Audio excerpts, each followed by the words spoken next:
본문 말씀은 우리를 둘러싼 믿음의 용사들에 대해서 하나님께서 가르쳐 주시는 말씀이에요. 히브리서 11장 말씀을 보면 아벨로부터 시작해서 아브라함, 모세, 또 다윗, 입다, 여러 가지, 그리고 이름이 기록되지 않은 수많은 신앙의 용사들, 순교자분들, 이런 분들이 쫙 기록되어 있어요.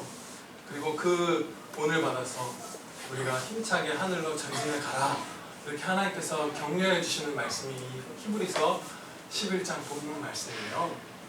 그런데 그 히브리서 11장에 기록된 많은 분들의 공통점이 한 가지 있습니다.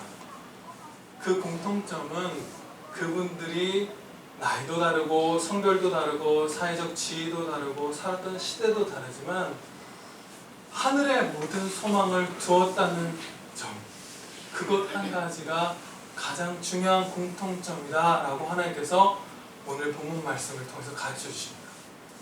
그리고 우리가 함께 받들어 읽은 이 13절로부터 16절만이 아니라 8절에서 10절, 또 25절에서 26절, 또 35절 등 계속해서 반복적으로 이분들이 이렇게 신앙의 용사로서 모든 고난을 견뎌낼 수 있고 기뻐하며 살았던 것은, 찬양의 삶을 살았던 것은 하늘의 모든 소망을 두었기 때문이다. 계속해서 가르쳐주세요. 이분들이야말로 가장 풍성하게 하나님께 영광 돌리고 이 땅에서도 참된 행복을 가장 많이 맛보고 장차 들어갈 천국에서 영원한 상을 가장 풍성하게 받은 성도 중에서도 가장 현세와 내세에서 복된 분들이라고 할 수 있습니다. 그 공통점이 하늘의 소망을 두는 것이었어요. 예수님께서 성부 하나님께 드리신 기도에서도 우리가 하늘의 모든 소망을 두어야 한다는 사실을, 그 진리를 가르쳐 주세요. 요한복음 17장 14절 말씀에 내가 아버지의 말씀을 그들에게 주었사오매 세상이 그들을 미워하였사오니 이는 내가 세상에 속하지 아니함 같이 그들도 세상에 속하지 아니함으로 인함이니라. 아멘. 세상은 우리를 중립적으로 대하는 정도가 아니라 대적한다. 왜냐하면 너희는 세상에 속하지 않았고 이미 나에게, 하늘에 계신 주님께 속한 천국 백성이기 때문이다. 그렇게 예수님께서 말씀해 주신 거예요. 그래서 하늘의 모든 소망을 두고 우리가 살아가야 하는데, 인도네시아에서 최근 들어서 교회에 대한 그 핍박이 거세지고 있고요. 그래서 뉴스를 제가 보았는데요. 2019년 12월, 작년 성탄절에 교회를 대상으로 테러가 일어날까봐 인도네시아에서 군인과 경찰 20만 명을 이렇게 보냈대요. 그리고 특히 뉴기니 섬 같은 경우 저희 합신의 목사님 중에서도 거기서 성경을 번역하면서 평생을 지내신 분들이고 그분의 아드님이 저와 동기였거든요. 그래서 뉴기니 섬에 크리스찬이 많아요. 우리 선교사분들이 많이 수고하셨거든요. 참 은혜를 많이 주셨거든요. 그래서 그 뉴기니 섬에도 많은 경찰과 군인들을 인도네시아 정부에서 파견해야만 했습니다. 그리고 지교회마다 스스로 방범을 서면서 테러에서 자신들을 보호해야만 했다. 그 뉴스가 지금 나왔어요. 많이 나왔었어요, 작년에. 그리고 또 작년 얘기예요. 그러니까 최근이라는 얘기죠. 작년 부활절 때 스리랑카에서는 IS가 교회들과 고급 호텔들을 폭파해버렸어요. 그래서 하루에 400여 명이 돌아가셨어요. 그리고 매년 수천 개의 지교회와 그리스도인 단체들이 습격을 당하는데, 예배당들과 이런 건물들이 습격을 당하는데, 월드 와치 리스트라는 곳의 조사에 따르면 작년에 9,500여 곳의 지교회와 그리스도인 단체가 방화와 습격을 당했대요. 합신 전체 교회가 한 1,000교회 되나요? 1,000교회도 안 되나요? 1600교회. 1,600교회인가요? 아니, 1,000교회가. 1,000교회가 안 돼요, 우리가. 네, 작년 한 해에만 거의 10,000 교회가 습격을 당하고 있는 상황이에요. 그리고 현재 2억 5천만 명 정도 되는 그리스도인들이 강도 높은 박해를 받고 있다는 연구도 있고요. 오늘도 그래서 매맞고 모욕당하고 궁핍에 처하고 갇히고 죽임당하는 그런 성도들이 있는데 그분들이 끝까지 예수님을 부인하지 않는 거예요. 하늘의 소망을 두고서. 그런데 이런 믿음의 용사분들이, 오늘날에도 있는 이 믿음의 용사분들이 다윗과 같고 요나단과 같은 강인한 청년들만 있는 게 아니에요. 스리랑카에서 부활절에 테러가 일어났을 때 어떤 한 교회의 얘기를 인터뷰를 읽었는데 그 지교회에서만 한날에 어린아이 주일학교 애들 10명이 순교해요. 어린아이들도, 여성분들도, 노약자분들도, 초신자분들도, 이 2억 5천만 명가량 되는 성도들이 통계에 따른 차이는 거죠. 극한 핍박 가운데로 살고 있는 거예요. 이처럼 모든 성도는 세상에 속하지 않았고 이미 하늘의 보호자에 앉으신 예수님께 속해 있습니다. 그런데 감사하게도 대한민국은 성도인 우리 그리스도인들이 나름대로 호의와 존중을 받는 그런 사회예요. 아시다시피 그럴 수 있었던 이유는 이 대한민국이라는 나라의 태동기부터 모든 발전에 있어서 그 회복과 은혜에 있어서 교회가 맡은 역할이 컸고 큰 영향력을 끼치면서 이 나라가 발전해 왔기 때문이에요. 정말로 감사하게도요. 오늘 이제 이 설교를 준비하면서 다시 한번 놀라운 사실들을 몇 가지 확인했는데요. 그리스도인들이 한 120년 전 이제 대한민국에 들어와서 선교사분들이 들어와서 성도들이 늘어나고 교회가 세워지기 시작했을 때 그 어두웠던 조선 가운데에서도 여성분들, 장애인분들, 병자들, 가난한 자들에게 그리스도의 사랑을 막 불길처럼 쏟았어요. 그래서 최초의 시각장애인 학교를 교회가 세웠고, 최초의 청각장애인 학교도 교회가 세웠고, 최초의 결핵요양소도 교회가 세웠고, 최초의 한센병 환자 요양소도 교회가 세웠고, 한글 점자도 교회가 만들었고 크리스찬이 만들었고, 또 놀라운 것은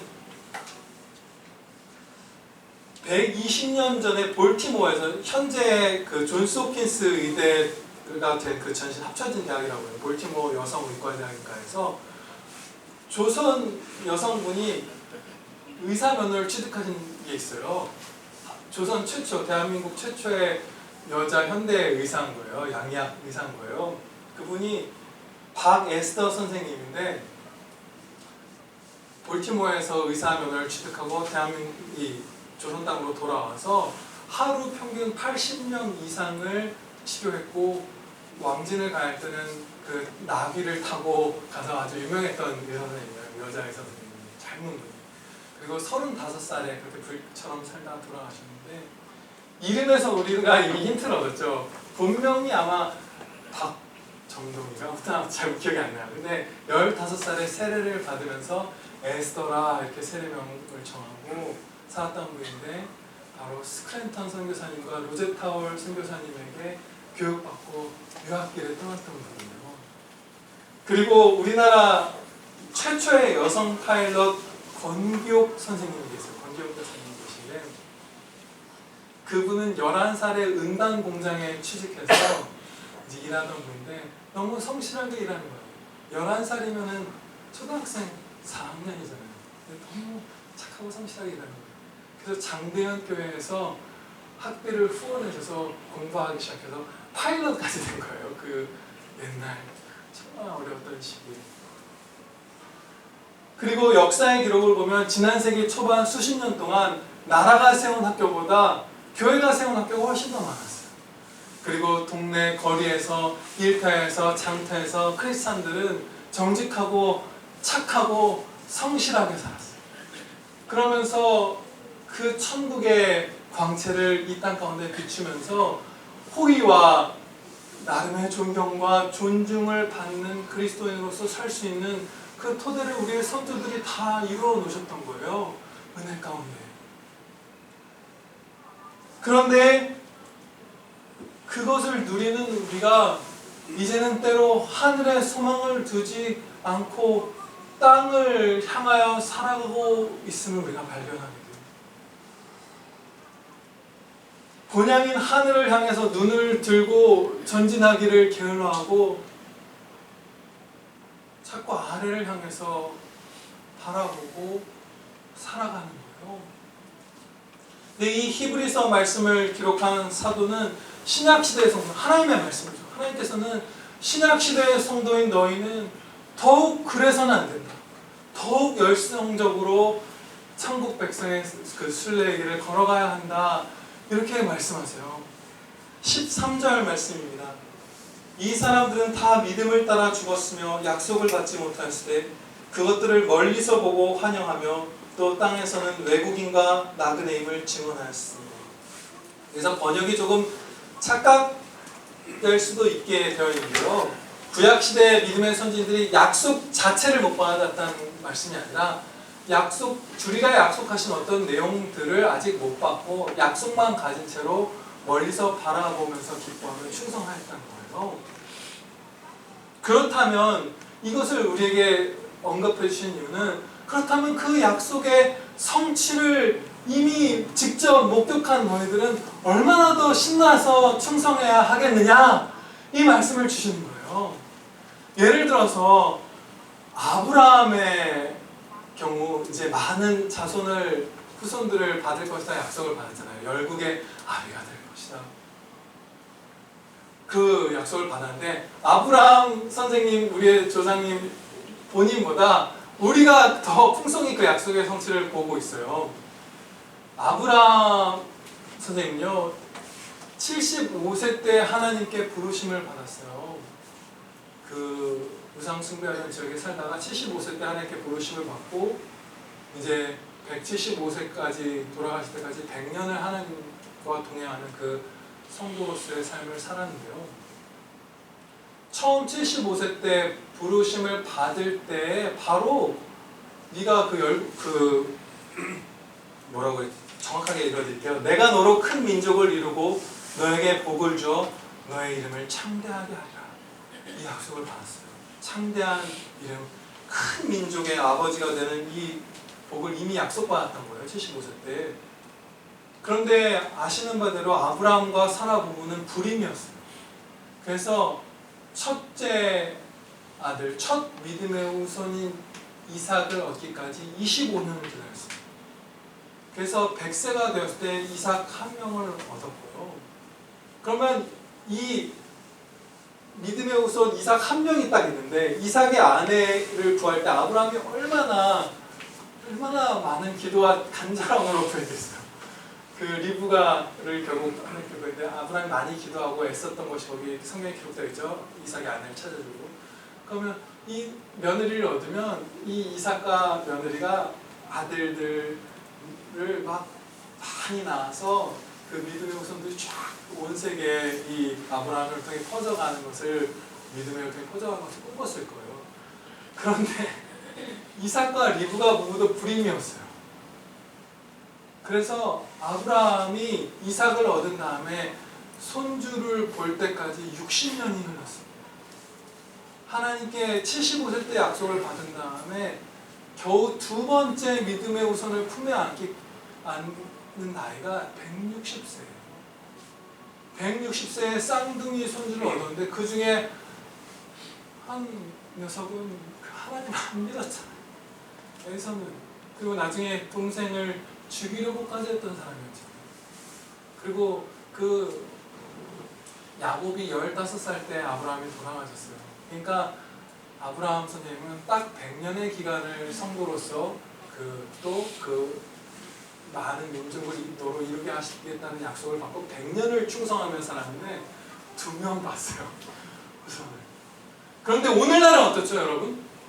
자신들을 아브라함의 후손이고 아브라함이 나의 조상님이라고 말하는 분들, 영적 후손이든 아니면 육신적 후손이든 그것을 고백하는 사람들이 어떤 그 집단들이냐면 이슬람 교도들, 이분들 자신이 아브라함의 후손이라고 말해요. 유태인분들, 이분들도, 카톨릭 신자들, 이분들도, 개신교 신자들도 아브라함의 후손이라고 해요. 그럼 대략 전 세계 인구의 한 60% 정도가 아브라함의 후손.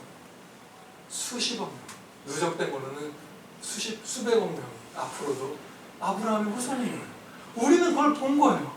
실제로 그것을 수많은 사람들이 내가 아브라함의 후손입니다 고백하고 있는 현장, 그 약속의 성취를 우리는 본 거예요. 그러면 너희는 얼마나 더 기쁨에 차서 확신에 차서 천국을 향해 전진해야겠느냐, 이 말씀을 오늘 주신 것입니다.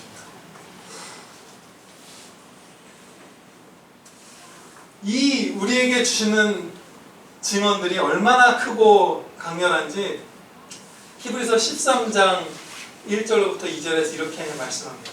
우리에게 구름같이 둘러싼 허다한 증인들이 있으니 모든 무거운 것과 얽매이기 쉬운 죄를 벗어버리고 인내로서 우리 앞에 당한 경주를 하며 믿음의 주요 또 온전하게 하시는 이인 예수를 바라보자. 무거운 것, 얽매이기 쉬운 죄를 벗어버릴 힘을 얻을 만큼 충분히 많은 증인들이 있고, 인내로서 우리의 신앙의 경주를 하게 할 만큼, 그것을 도울 만큼 충분히 강한 용사들이 우리를 둘러싸고 있고, 우리의 머리를 들어 예수님을 바라보도록 할 만큼 허다하고 강력한 증인들이 이렇게 많다는 거예요. 이제 우리가 잠시 우리와 나 자신을 점검해보는 시간을 갖기를 소원합니다.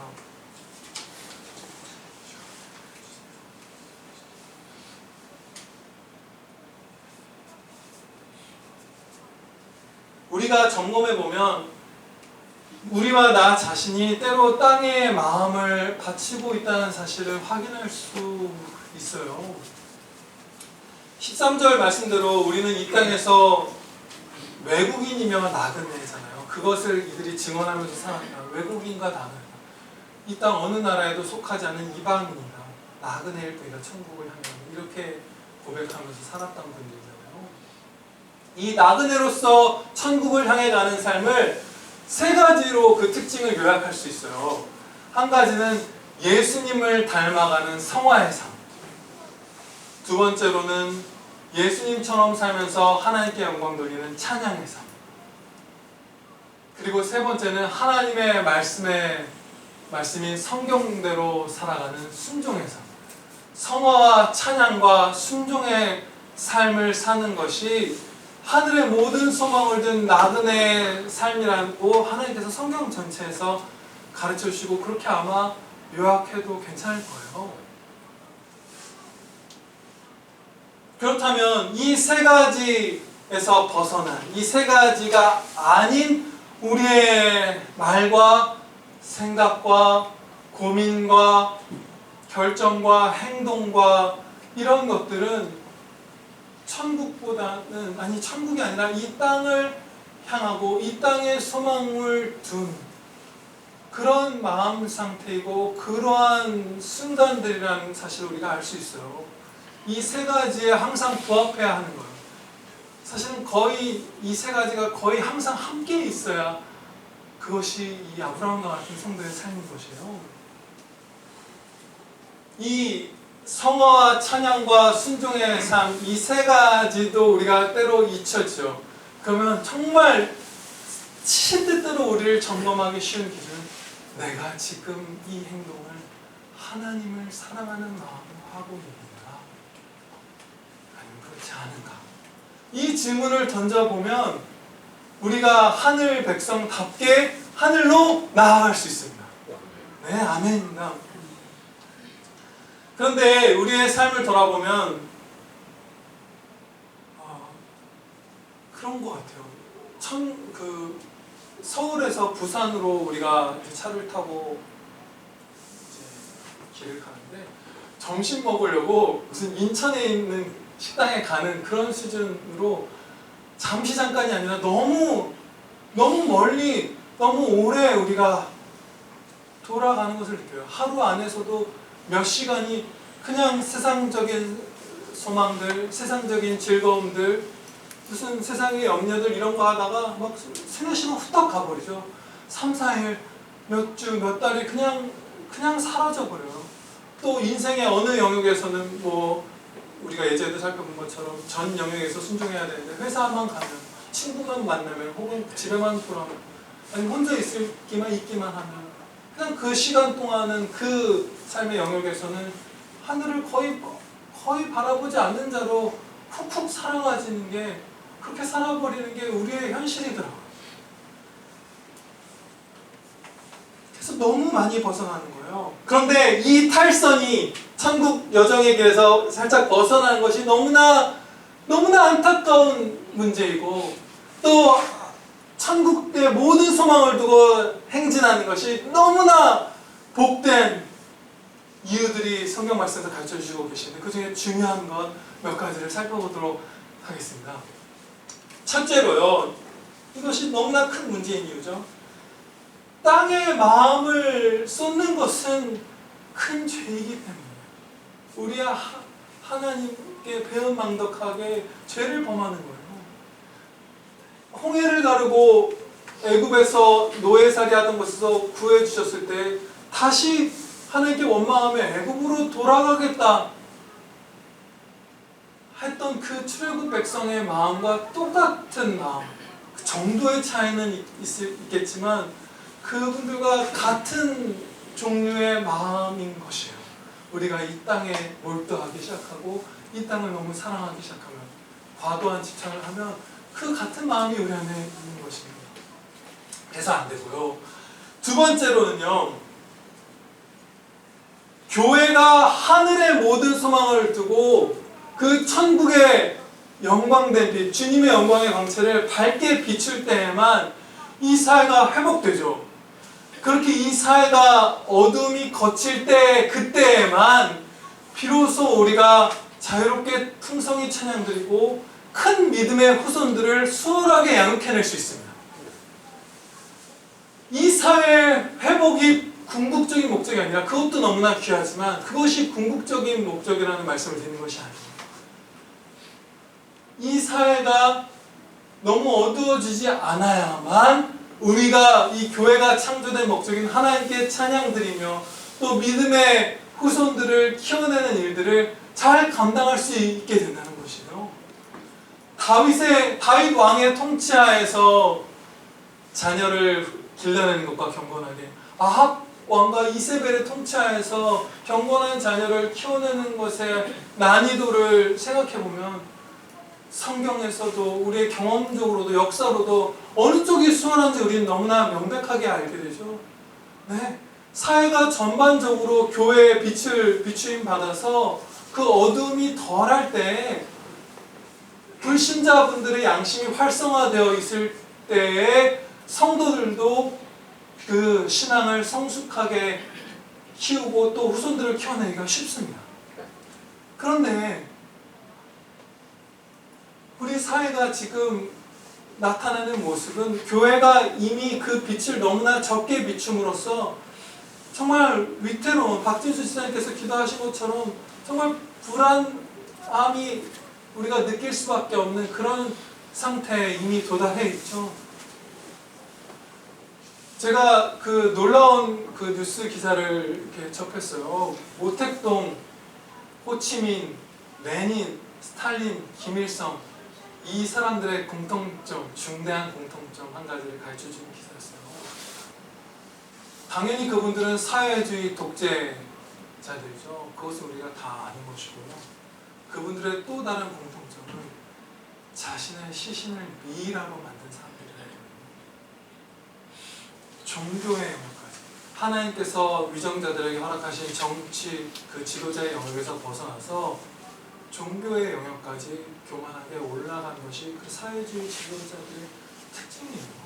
자신을 미이라로 만들고 기념관, 영구적인 기념관과 박물관을 만들고 순례의 길을 사람들에게 종용하는 그 삶을 사는 것들이 그 사회주의 독재자들에게서 나타나는 공통점이에요. 그리고 또한 다른 모든 면으로 볼 때 사회주의는 오늘날 있는 가장 반성경적인 그 사상 체계 같은 것이라고 볼 수 있잖아요. 근데 우리나라가 폭력으로 대한민국을 전복시켜서 사회주의 국가를 건설하려고 했고 아직도 자기를 사회주의자라고 말하는 사람을 법무부 장관으로 세웠던 나라가 된 거잖아요. 그리고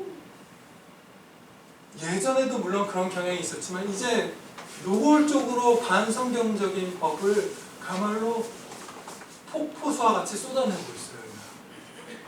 국회 입법조사처에서 대한민국 국회 입법조사처에서 2010년 전후로 5년의 기간 동안 세계 주요 국가들에서 법안이 발의된 현황을 조사한 자료를 발표했는데요.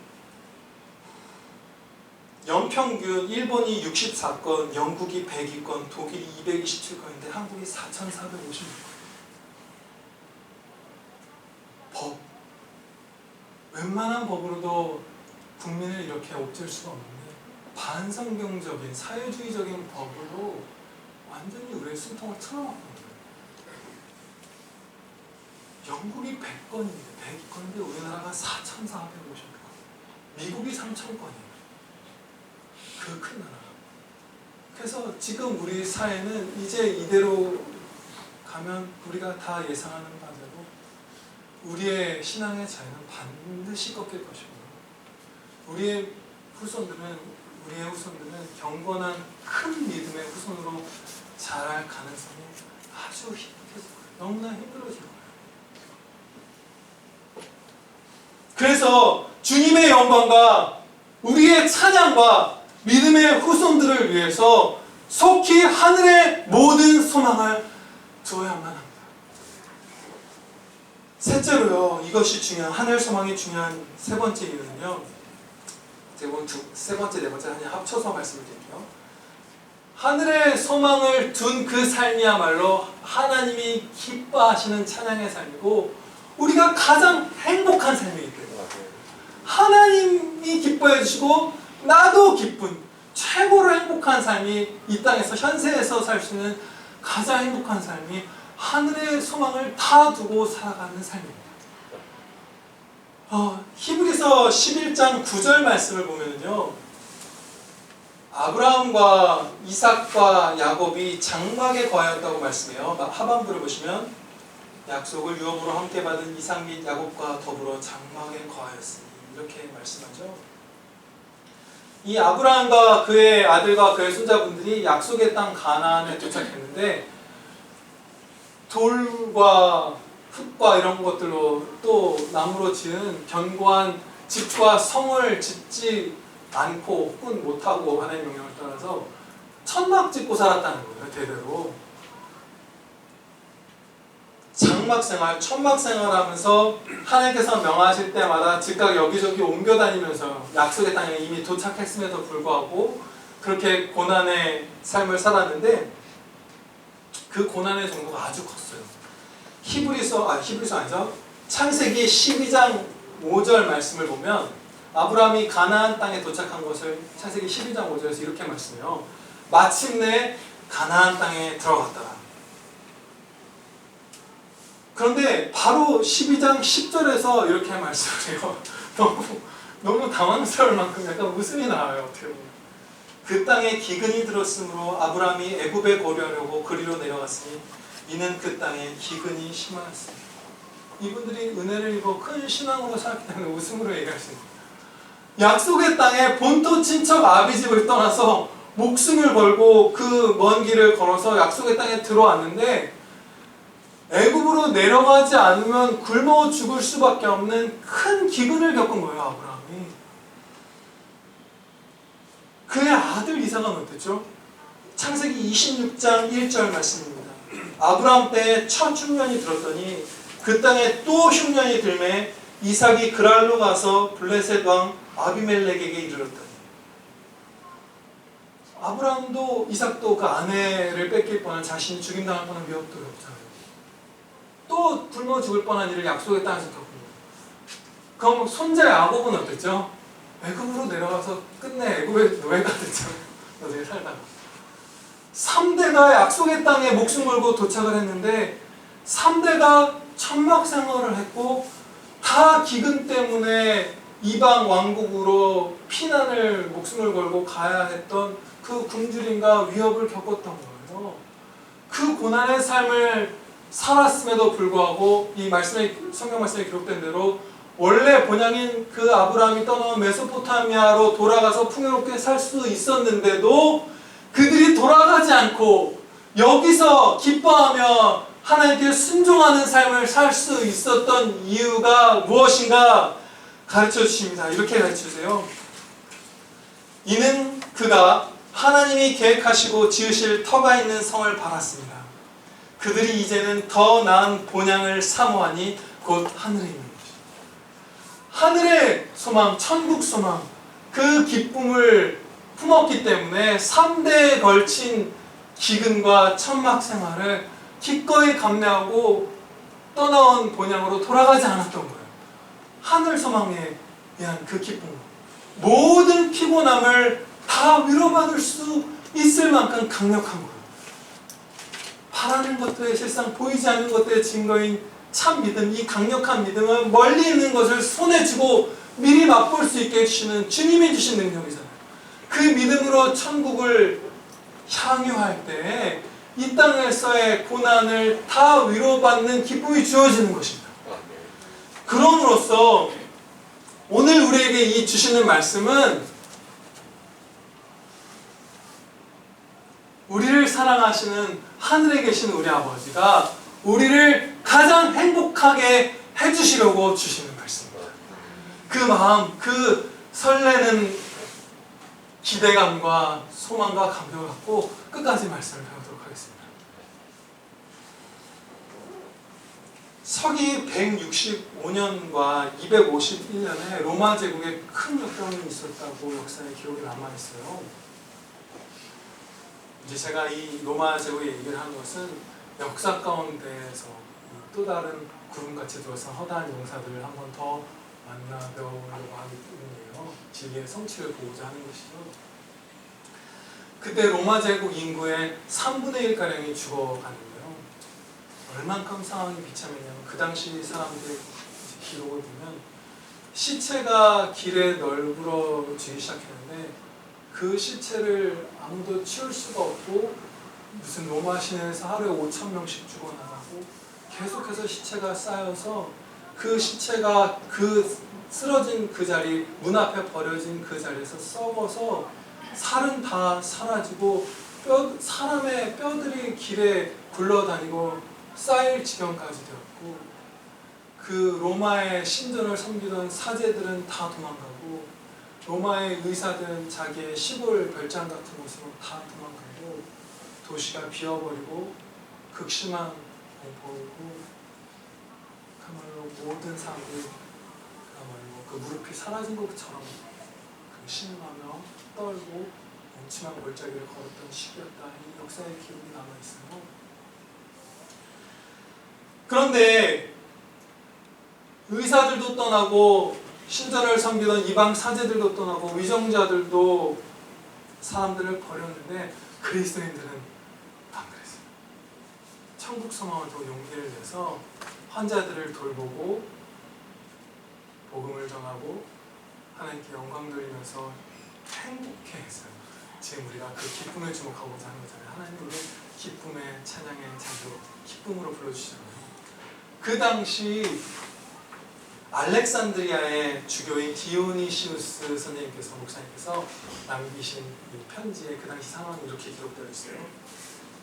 우리 형제들은 대부분 자신을 아끼지 않고 오직 서로를 생각하며 무한한 사랑과 충실함을 보여주었다.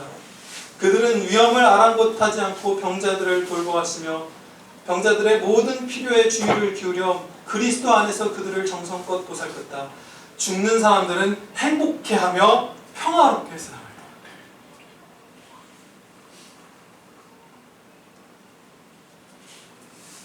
즉 하나님께서 우리에게 주시는 이 하늘 소망의 말씀은 우리의 삶을 영광의 찬양으로 바꿔주시고 기쁨의 삶으로 바꿔주시는 말씀입니다.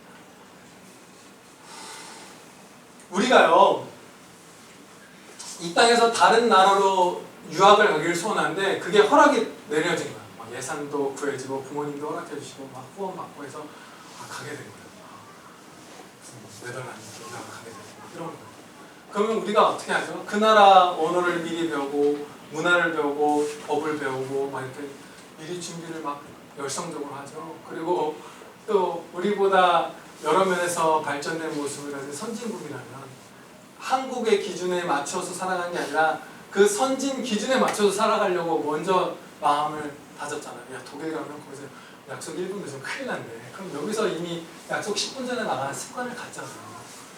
더 정확하게 살려고 하고.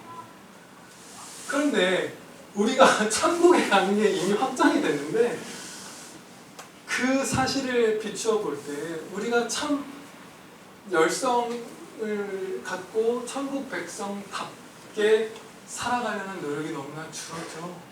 너무나 적어요. 지금 야 너 한 10억 좀 줘서 무슨 어디 제일 좋은 살기 좋은 나라가 어디야? 무슨 덴마크예요? 덴마크로 투자이민 보내줄게.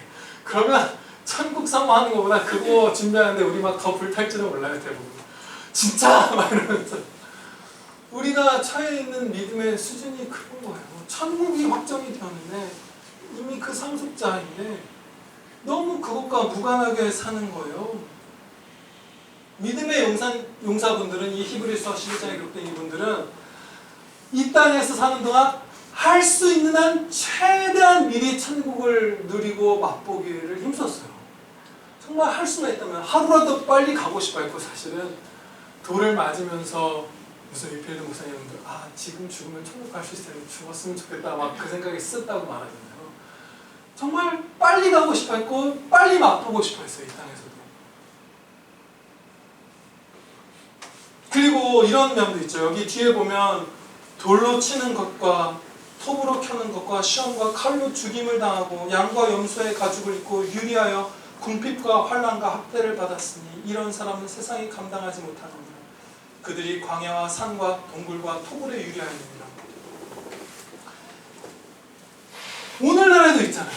오늘날에도 2억 5천만 명이 극한 박해를 받고 있고 세계 나라 가운데 50개국이 극심한 박해국이고 70개국 정도는 아주 위태로운 상태로 크리스찬들이 살아가고 150개국의 나라에서 기독교인들이 상당한 혐오 발언 같은 걸 듣고 있다.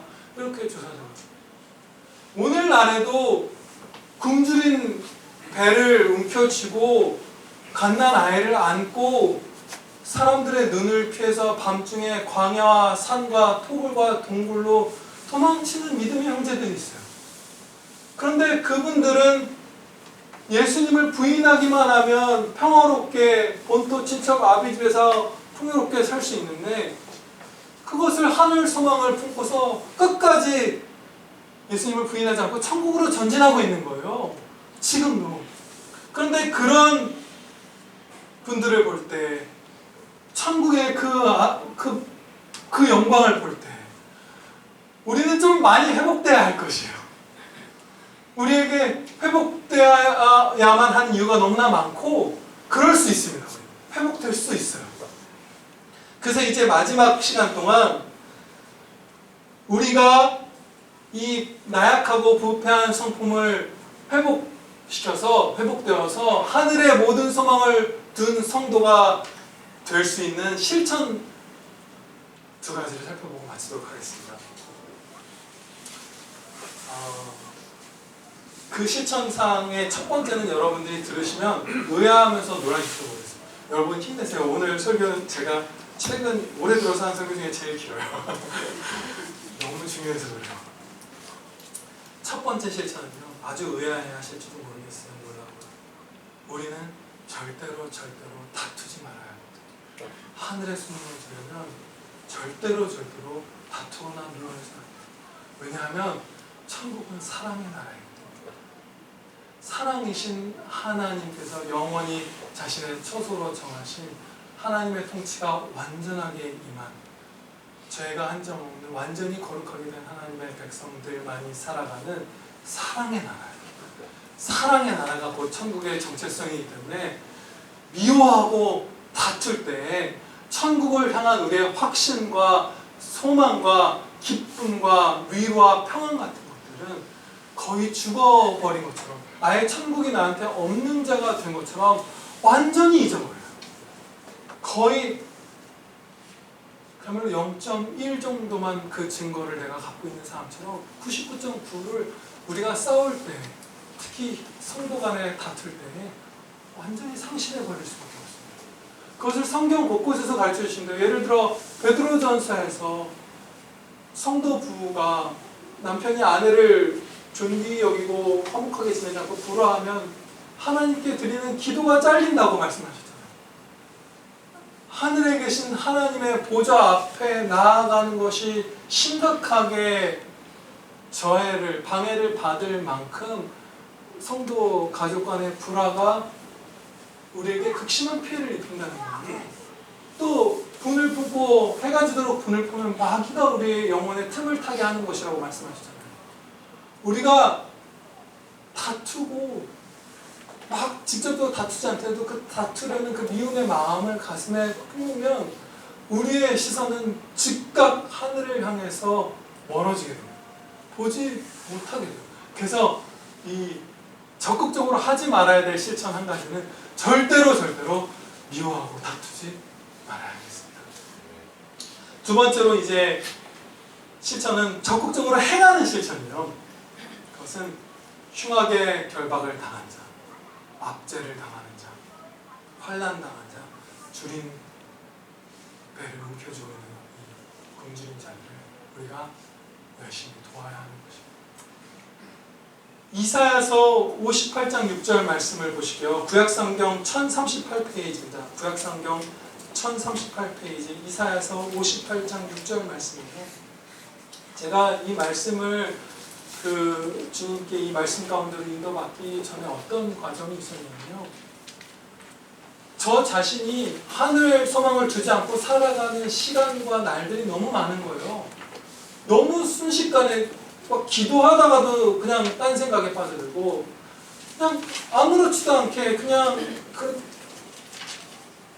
세상 즐거움이나 이런 것들, 세상 염려, 아무튼 여러 가지로 그냥 집중하지 못하는 거예요. 천국의 앞을 봐야 그들로 갈 텐데 그냥 막 딴 데 봐버리고 딴 데로 걸어가는 게 내가 왜 이러나 막 큰 의지를 기울이지도 않은 것 같은데 계획하지도 않았는데 부지중에 그야말로 막 넘어지고 쓰러지는 것처럼 너무 부패하면서 너무 또 연약한 거예요.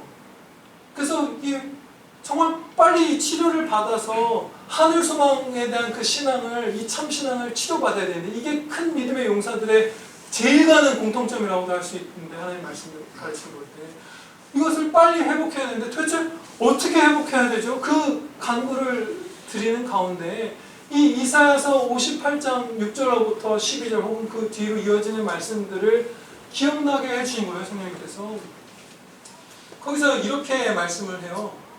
내가 기뻐하는 금식은 흉악의 결박을 풀어주며, 이 기뻐하는 금식이라고 하는 거냐면 너희의 그 부르짖음이 상달될 거다. 이렇게 할 때 너희가 건짐받을 거다 이 말씀이에요. 내가 기뻐하는 금식은 흉악의 결박을 풀어주며 멍에의 줄을 끌어주며 압제당하는 자를 자유하게 하며 모든 멍에를 꺾는 것이 아니겠느냐.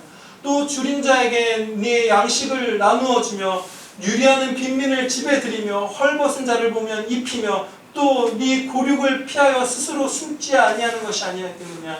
고륙의 어려움을 보고 도망치지 않는 거죠. 도와준다는 거죠. 그리하면 너의 빛이 새벽같이 비칠 것이며 너의 치유가 급속할 것이며 네 공의가 네 앞에 행하고 여호와의 영광이 네 뒤에 호위하리니 네가 부를 때에는 나 여호와가 응답하겠고 네가 부르짖을 때에는 내가 여기 있다. 치료가 급속할 방법을 가르쳐 주신 거예요. 그런데 우리가 빨리 나았으면 하시는 이 마음으로 이 말씀을 또 반복하십니다.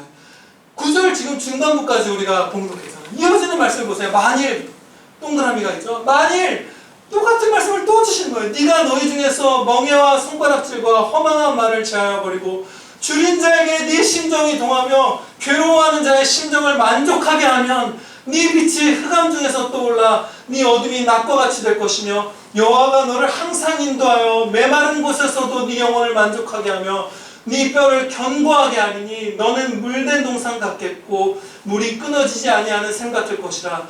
너에게서 날 자들이 오래 황폐된 곳들을 다시 세울 것이며 너는 역대에 파괴된 기초를 쌓으리니 너를 일컬어 무너진 데를 보수하는 자라 할 것이며 길을 수축하여 거할 곳이 되게 하는 자라 하리라.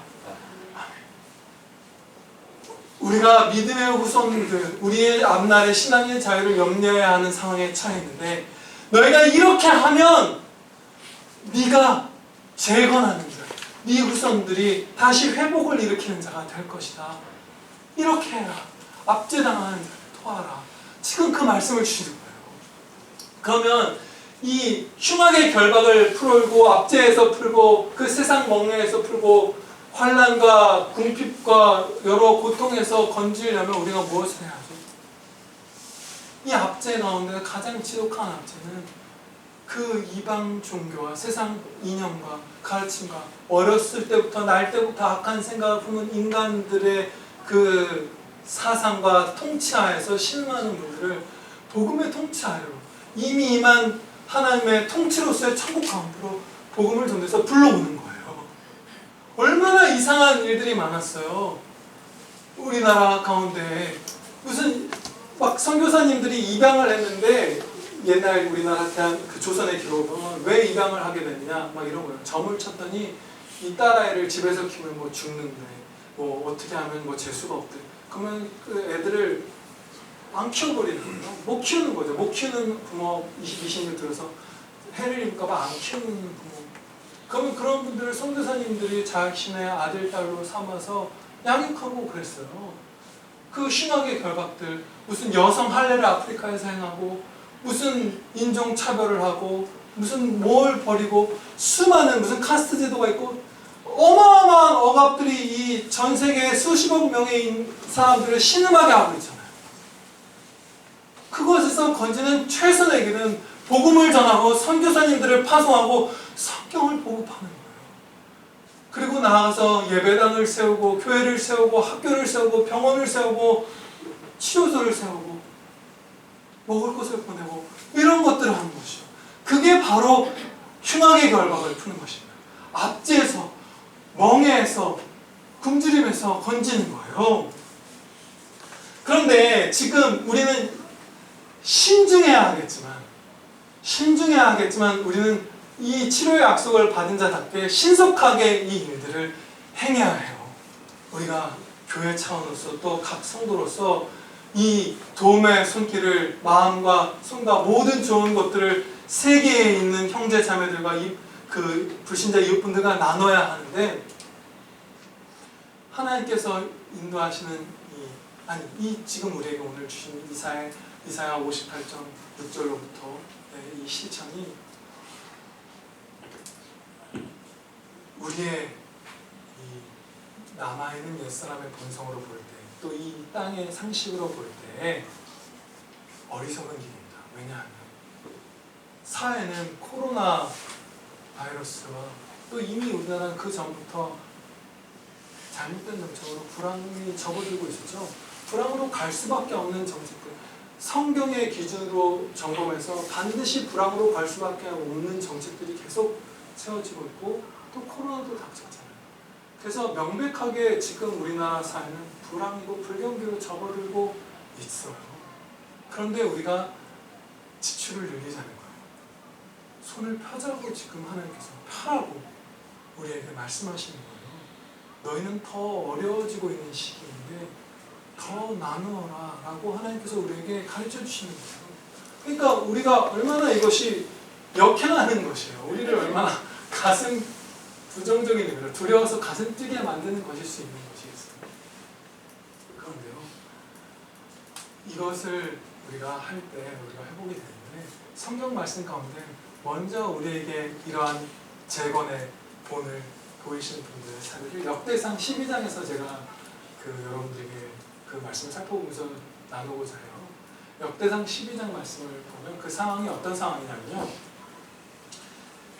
사울과 요나단과 그 사울의 모든 아들들이 한날에 다 죽은 그런 상황이에요. 그러니까 아주 비극적인 상황이에요. 요나단은 우리가 다윗의 선한 친구로 주로 기억하고 있지만 혼자 수많은 이방의 원수들을 물리친 아주 강한 용사였거든요. 용맹한 군인이었어요. 장군이었죠. 그 요나단과 그 왕이 쓰러진 거예요. 그리고 또 두 번째로 그 상황이 위태로운, 이스라엘 전체의 위태로운 상황이었던 것은 가장 경건한 성도이자 그 장군이었던 다윗이 10년 동안 사울 왕에게 쫓길 동안 그 나라의 고위 위정자들과 군인들은 사울을 말리지 않고 거기서 동참했어요. 입을 다물고 있거나 동참했어요. 그 사회가 얼마나 영적으로 타락하고 어두웠었는가 우리는 생각해 볼 수 있어요. 다윗이 사울에게 쫓기는 그때에 동굴 벽에 찬양의 시편, 간구의 시편, 부르짖는 시편을 새길 때 그 내용 가운데 이런 게 있어요. 그 사악한 시대에 자기를 쫓는 그 악한 자들, 이스라엘의 지도자들이죠. 그들의 상태가 강포를 손으로 따라서 아주 정밀하고 계획적이고 정교하게 강포를 행하는 사악한 자들이며 피리 부는 그 술사의 인도에도 따르지 않는 귀가 먹은 독사 같아서 미친 듯이 독을 품고 자기에게 달려들고 있다고 하나님 앞에 신음했어요. 그만큼 이스라엘 사회가 영적으로 어두워졌던 거예요. 왕과 그 요나단과 같은 장수가 죽고 전쟁에 패배한 상황이고 영적으로 지도자들이 타락한 상황인 거예요. 그런데 그때 이제 이스라엘을 하나님께서 회복시켜 주셨는데 그 회복시켜 주시는 일에 쓰임 받는 분들 가운데 갓짓파의 그 천부장, 백부장들과 그들을 따르는 용사분들의 얘기가 이 바로 역대상 12장에 기록되어 있는 거예요. 이 역대상 12장을 보면 요단강을 건너서 그분들이 원수들을 물리친 사건이 기록되어 있는데 3단계로 볼 수 있어요. 우리의 인생에 그대로 적용할 수 있는 거예요. 우리가 처음으로 그 완전한 영적 사망 상태, 영원한 사망의 그 취할 수가 없는 밖에 없는 그 상태에서 구원받은 것은 우리가 아무것도 한 것이 없죠. 그냥 전적으로 하나님께서 단독적으로 행하신 구원 사역으로 말미암아 믿음을 선물로 주셔서 우리가 예수님을 믿고 중생하고 예수님을 믿어 영생을 받은 거예요. 구원받은 거예요. 홍해를 아무것도 이스라엘 백성들이 하지 않았어요. 하나님께서 그냥 가르고 글로 걸어 지나가게 하셨잖아요. 그 구원을 우리가 받았어요. 그리고 그 구원을 맛본 홍해를 그냥 갈라주시고 건너는 걸 맛본 자들에게 요단강을 처음 건너서 가나안 땅에 입성할 때 그들이 요단강으로 발을 딛고 걸어서 물 가운데로 들어왔을 때 그 가장 눈이 녹아서 겨울이 지나고 눈이 녹아서 물이 범람할 때 가장 위험할 때 제사장들이 먼저 요단강에 발을 디뎠을 때 예전엔 그냥 갈라주신 겁니다. 발을 디뎠을 때 요단강을 가르고 이스라엘 백성들을 건너가게 해주셨잖아요. 그때도 갈라주시는 엄청난 큰 도움을 주셨어요. 그런데 그 홍해를 가르는 것을 체험하고 요단강에 발을 디뎠을 때 갈라주시는 것을 체험하고 더군다나 다윗이라는 믿음의 용사의 오늘 본 그것을 바라보고 하늘의 소망을 둔 이 갓짓파의 용사들은 정월에 요단강에 가장 물이 많아서 가장 건너기 힘들 때 안 갈라주셨는데 그냥 그들이 막 떼거지로 건너요. 백부장, 천부장을 따라서 수천 명, 수만 명이 그 요단강을 하나님을 신뢰함으로 목숨을 걸고 건너서 그 강 건너 계곡에 있는 그 이스라엘의 원수 하나님의 영광을 모독하는 자들 동서로 다 쫓아낸 거예요. 무슨 말씀이냐? 불가능해 보이죠. 정월에 눈이 녹아서 그 홍수가 일어나는 그 요단강을 너희가 건너는 것은 불가능해요. 이 불경기 때 손을 펴서 더 나는 것을 실천하는 것은 불가능합니다. 위험한 일이야 라고 우리의 남아있는 본성과 연약한 우리에게 외칠 수 있어요. 그러나 우리가 치료를 급속히 모든 면에서 치료를 급속히 받고 하늘의 소망을 둔 자가 되어서 대대손손 하나님께 영광 돌리며 가장 행복하게 살며 하늘의 상을 풍성히 받는 자가 되면 우리가 지금 전 세계에 있는 형제 자매들 또 이웃들에게 나누어야 할 때고 그 실천을 신중하면서 신속하게 할 때 우리에게 큰 복이 임할 것입니다. 기도드리시겠습니다.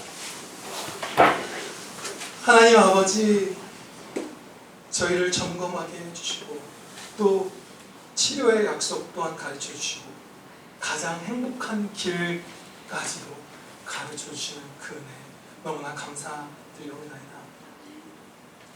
주여, 저희를 불쌍히 여겨주시고 용서하여 주시옵소서.